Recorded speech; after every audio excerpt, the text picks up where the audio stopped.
Selamat pagi rekan-rekan. Kita langsung aja ngerespon tiga isu yang hot, tapi semuanya fokusnya ke PDIP. Jadi apa boleh buat, kita harus respon ini, bukan karena kita suka atau tidak suka kepada PDIP. Saya selalu mengatakan, kita harus respon adalah kalau omong-omong itu tidak ada faktanya, gitu. Jadi itu harus dibuktikan, sehingga nanti ke depan kita memberi contoh kepada anak-anak kita, anak-anak muda yang bakal meneruskan bangsa ini gitu. Karena kan orang-orang tua yang sepuh yang sekarang berseliweran dengan mulut yang kotor ini kan semuanya tinggal tinggal satu langkah lagi sudah mau selesai lah. Selesai dari dunia, selesai dari urusan-urusan dunia. Karena toh siklus itu pasti datang kan. Yang namanya umur kok. Hari ini kita ngomong, besok mati kita juga nggak tahu kan itu. Jadi itu yang harusnya bisa direm dengan pikiran yang bijak. Tapi kan ini tidak. Poin pertama yang kita harus respon adalah pidato Bu Megawati pada pertemuan partai perpanjangan pengurusan partai PDIP. Ya itu bukan urusan kita lah. Gitu. Tapi dalam pidatonya itu yang viral di medsos, viral secara murahan sebenarnya. Karena itu tidak mendidik. Soal dia menantang KPK. Sampai-sampai katanya petugas KPK disuruh menghadap dia, begitu ceritanya. Ini sudah banyak direspon orang gitu ya. Nah, ini kan lucu.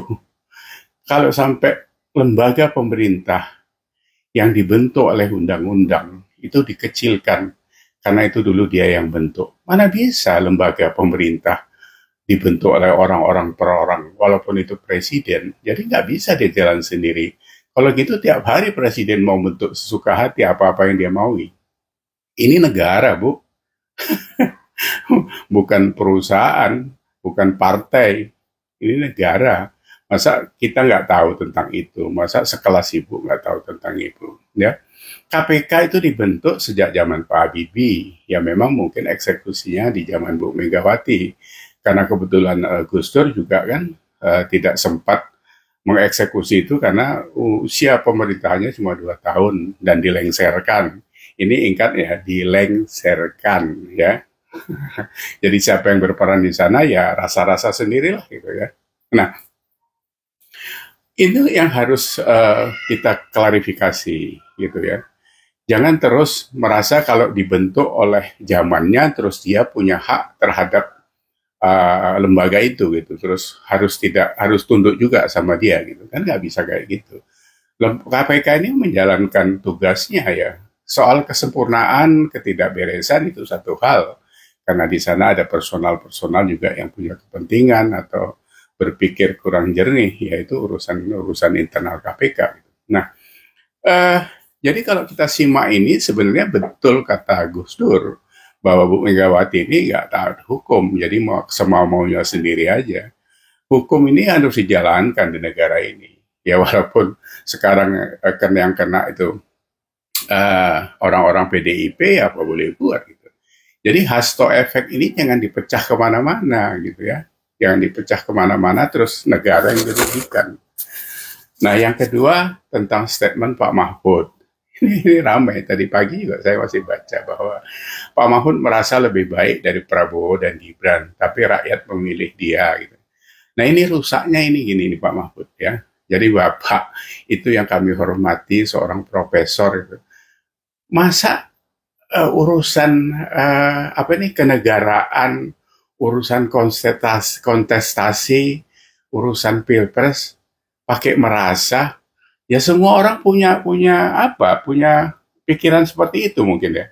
Jadi kita merasa lebih baik gitu. Ya itu jangan dipakai karena kalau pakai rasa-rasa jadi ngerasani gitu kan. Harus pakai fakta supaya bisa terbukti. Ya rasanya Pak Mahfud lebih baik rakyat memilih Prabowo Gibran, ya itu fakta. Menurut saya itu fakta. Nah ini kan sama juga dengan Bu Megawati, mungkin merasa masih punya kedudukan, merasa punya andil terhadap KPK, merasa negara ini kalau nggak ada dia nanti bagaimana, kan ada statementnya tuh. Saya nggak tahu nanti kalau saya nggak ada Indonesia jadi apa. Loh Bu, ini udah 79 tahun, fine-fine aja kita. Di tangan kita juga sekarang malah luar biasa di tangan Pak Jokowi kan gitu kan. Nah, berikutnya tentang Jarot. Nah, Jarot ini juga kayaknya kok mau menggantikan posisinya Hasto. Hasto karena dengan kasus itu terus diam, sekarang yang nyocot itu malah Jarot gitu. Jadi kok yang mau gantiin itu tipikalnya kok sama gitu. Kalian itu kan sudah kami kasih tahu, nggak usah menyerang sana sini, cooling down aja dulu supaya orang tidak fokus kepada PDIP yang babak belur setelah ditinggal Pak Jokowi itu fakta. Jadi bukan rasa-rasa, itu fakta. 16% itu fakta. Jadi mau ngomong apa saja kalian itu fakta. Jadi jangan lagi kalian menggempur, nggak bisa. Ya kan, ibarat pertandingan sekarang kelas RT mau ngelawan kelas nasional. 16% dibanding 58,8 itu kan gapnya jauh sekali. Nah, kita tahu kok sebenarnya. Kalau Pak Jokowi sekarang ini berkeliling Indonesia dengan sambutan yang luar biasa itu, di mana approval ratingnya masih 89,4%, dibanding dulu waktu Prabowo Gibran, approval rating Pak Jokowi itu 73-76%. Itu saja sudah bisa mengendorse seorang Prabowo dan Gibran menjadi Presiden Republik Indonesia. Nah, kalau sekarang approval ratingnya 89,4%, dan Pak Jokowi nanti tetap ikut cawe-cawe keliling Indonesia walaupun bukan presiden lagi, sambutannya begitu luar biasa, orang akan cenderung ke pilihan Pak Jokowi. Jadi yang mana didukungnya itu sudah yakul yakin pasti dipilih rakyat. Nah, kita tahu PDIP juga ketakutan karena kalian approval rating yang seperti itu kan nggak ada. Mau Ganjar dijadiin ketua pemenangan pilkada, ya bablas, dia sendiri aja nggak bisa ngangkat dirinya sendiri, apalagi orang lain, ya diketawain. Jadi sebenarnya ini waktunya sebenarnya PDIP itu lagi turun ke bawah. Jadi sebenarnya ya sudah, diam dulu, nanti pelan-pelan harus dinaikkan dengan cara yang berbeda, bukan dengan cara keangkuhan yang kalian pelihara bertahun-tahun itu. Ini kan sebenarnya efek kesombongan Bu Megawati, mengkerdilkan Pak Jokowi, semuanya dia, orang lain nggak dianggap. SBY 10 tahun nggak diajak ngomong, gitu kan? Masa bekas presiden nggak ikut upacara bendera, buat upacara sendiri di Lenteng Agung? Itu kan sudah kekonyolan yang saya pikir semua orang kan tahu. Sekarang malah nambah musuh, Pak Jokowi, Gibran, Kaisang, siapa lagi? Masa hidup mau penuh dengan musuh? Satu musuh aja sudah kebanyakan buat kita, ya. Ini udah kayak apa itu? Kan ada pepatah yang mengatakan 1.000 kawan itu masih kurang, satu musuh itu kebanyakan.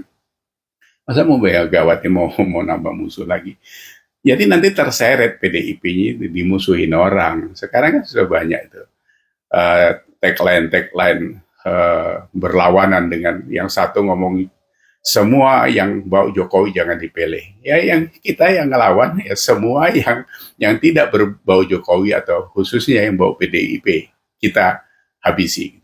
Nah, ini sebenarnya kan tidak baik buat bangsa ini. Masa mau mengurus bangsa menghabiskan seperti ini? Ini tidak memberi contoh apa-apa. Gitu. Saya tetap mengingatkanlah, bermusuhan itu tidak baik. Tidak ada untungnya buat negara ini. Soal beda pendapat, ya itu satu hal. Kalau sekarang masanya Pak Prabowo sudah menjadi presiden pengganti Pak Jokowi, ya harus diterima. Jangan terus Jokowi diserang, nanti bicara soal hutang lagi, soal segala macam. Seolah-olah Pak Jokowi ngumpulin hutang. 8.000 triliun hutang, terus katanya bayarnya pakai apa. Waktu Pak Jokowi bayar 7.000 triliun, nggak ada yang ngomong, diam-diam aja kalian. Emang pernah kita dikasih kwitansi sama negara untuk bayar hutang? 1 juta, 2 juta, nggak ada kan? Saya udah berumur mau 70 tahun nggak pernah terima kwitansi itu. Dari zaman Pak Karno juga udah berutang gitu kan. Jadi jangan dibodohi rakyat-rakyat ini. Jangan kalimat-kalimat murahan itu dilemparkan untuk mengambil simpati. Nggak ada untungnya. Sekarang medsos ini luar biasa. Jadi jangan main-main dengan medsos. Karena apa sih yang diomongin dari public figure atau siapapun, nggak usah public figure. Sekarang tukang bakso juga bisa ngomongin polisi, ngomongin segala macam.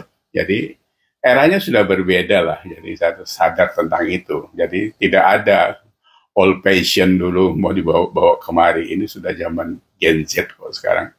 Ya jadi sekali lagi ini negara harus diurusi dengan fakta, dengan tujuan yang jelas. Sekarang sudah masa transformasi dari baby boomers ke Gen Z dan seterusnya. Jadi ini bukan masa reformasi, ini transformasi. Jadi transformasi itu akan membentuk hal-hal baru yang tidak pernah dilakukan. Itu yang akan dilakukan sekarang. Jadi ingat itu, Indonesia masuk ke zaman transformasi, era transformasi. Jadi tidak ada lagi statement-statement yang dulu ini aku yang buat segala macam, itu sudah basi semua. Even itu bekas presiden atau siapa, Pak Jokowi nggak pernah bilang kayak gitu.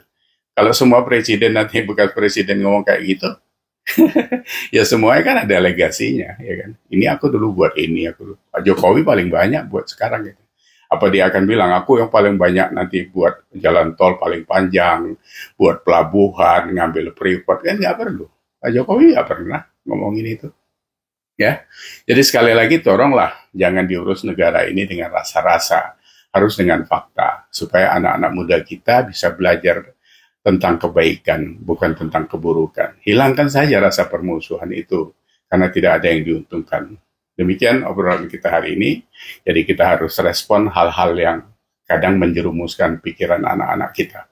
Terima kasih sekali lagi. Semoga ke depan kita harus punya wawasan yang lebih baik, bukan asal ngomong saja. Ini untuk Indonesia, untuk kesehatan kita dan kesehatan Indonesia. Terima kasih.